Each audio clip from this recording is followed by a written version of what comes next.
Flea market का इलाका चंद दिन की खामोशी के बाद फिर फायरिंग और धमाकों से गूंज उठा।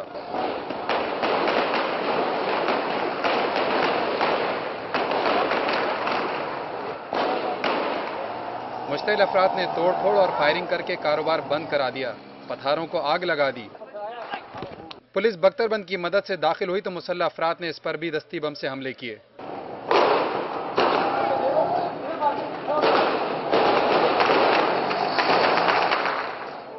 पुलिस ने भी शेलिंग और फायरिंग की। वक्फे वक्फे से फायरिंग का सिलसिला जारी है और इस सूरत हाल में इलाका मकीन भी घरों में महसूर हो गए हैं।